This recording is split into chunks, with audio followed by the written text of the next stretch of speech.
What up guys, it's your girl Rick Tech and I'm back again with another video. So 9:50 and I'm about to jump into my second meeting of the day.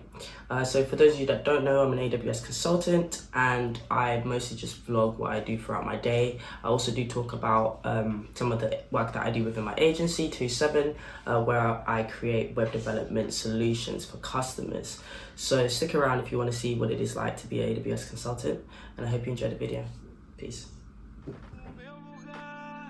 Sorriso é paz e prazer, o seu nome é doce dizer, Madureira.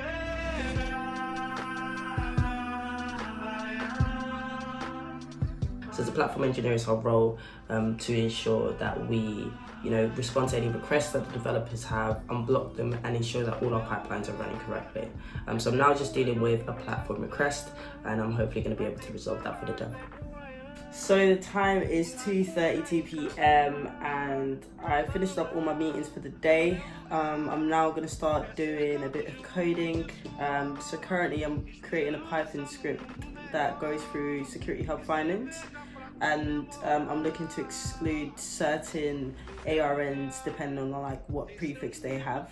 So I'm going to work on that for the rest of the day. So the way that I'm creating this script is through using AWS SDK. So SDK will allow me to use a Security Hub client, and that way I should be able to, find ARNs, find findings, and be able to get information out of that API that will allow me to then create a Python script where I'm able to remove the prefixes or find those prefixes. I'm able to, suppress or resolve any of the findings, and that way it makes it quicker for when we need to kind of do these tasks again, and we don't actually have to manually go and do it through the GUI because we do have a lot of resources that we need to get through. So I'm going to do that for the remaining of the day, and hopefully I'll figure it out.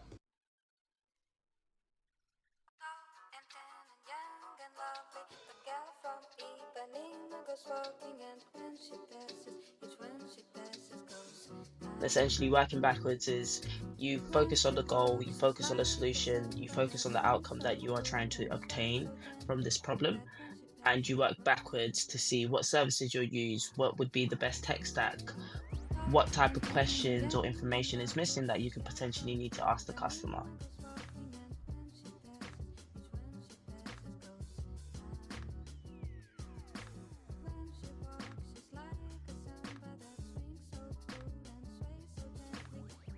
Doing 75 hard, and I'm actually reading Dopamine, and this is a great book. I really enjoyed it. I'm halfway through it, so once I'm done this in probably 2 or 3 days, I'm gonna jump on this one.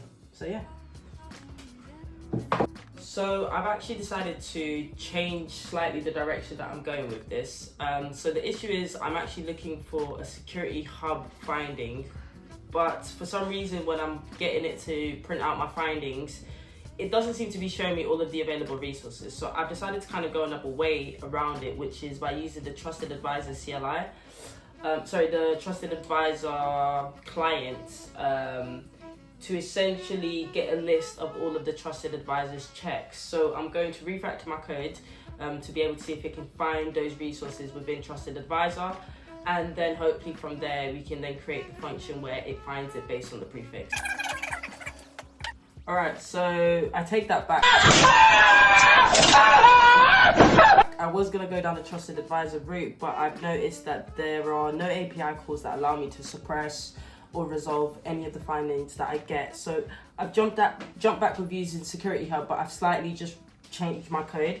And I'm now being able to get findings based on the title and also be able to pick on the severities. So what it now provides me is with the individual ARNs that I'm after, and now I'm able to find a prefix that I want to essentially exclude or suppress from my findings, and then hopefully I'll be able to run that and verify everything. So I thought it'd be worth to have a sit down and kind of talk through a bit of my experience. I've been doing consultancy for about 5 to 6 years. I own a web development agency where I create web development cloud solutions. I've been doing full stack web development for about 10 to 12 years. Went to university and I finished up a computer science bachelor's degree, and then I literally went back out onto the world of work.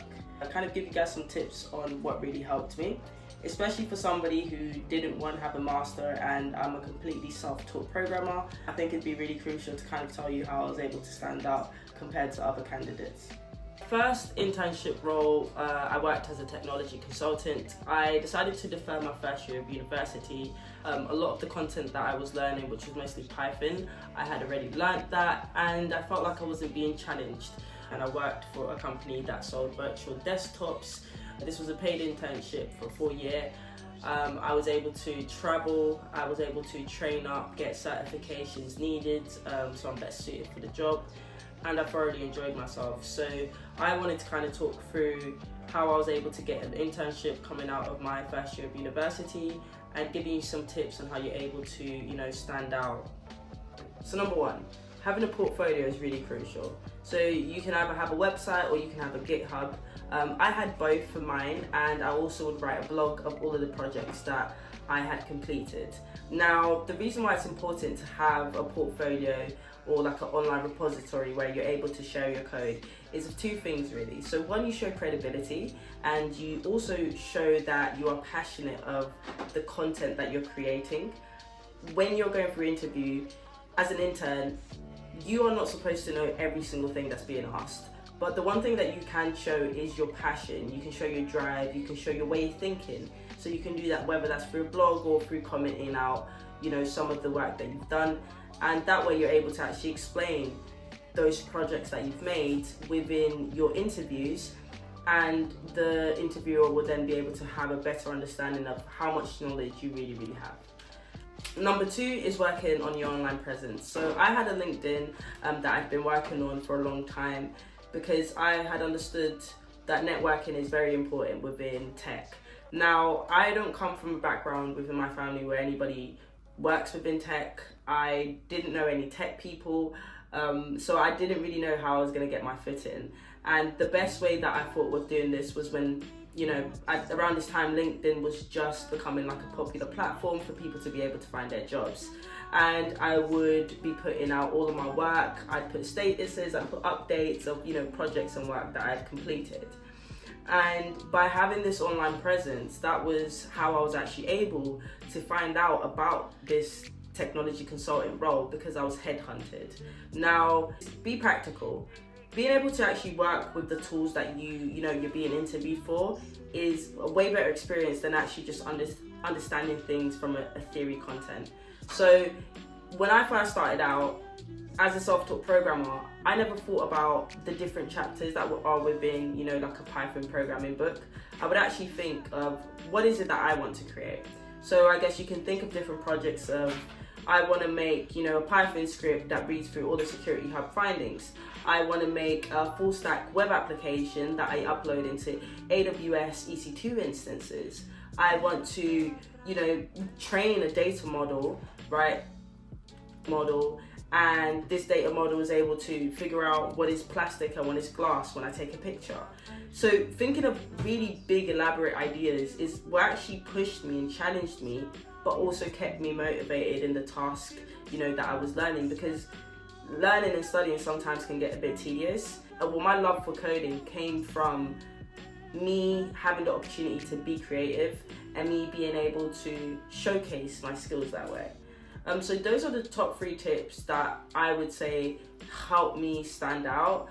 I will also say, because I'd already been doing freelancing and I had, a big social media presence in the sense of I was putting out a lot of my work, it was a lot easier for me to be noticed and, I guess you could kind of say come on top of the other candidates.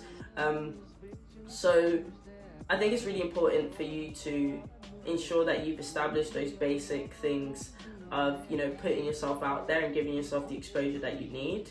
because at the end of the day, when you are going through those interviews, you're supposed to back yourself. You're supposed to have the proof to show why you are the perfect person for this role, and you also should show why you're passionate. Passion, especially for like interns and graduates, go a long way, and the reason for that is because that passion is what's going to drive you to become a great consultant or a great software engineer. And you never want to take away the fun from the things that you really love. So I think that's why it's really important to kind of look for things that are of interest and that you can kind of resonate with, because it's a lot easier to remember those experiences, explain them, and understand them. So I hope that really helped. Guys, so this is the end of the vlog. For the remaining of the day, I'm probably just going to be working on a full stack project that I'm doing for my agency, and you know, I've completed work. I hope you guys enjoyed the video. I hope you guys liked the tips. Make sure you like, comment, and subscribe, and I'll catch you later. Peace.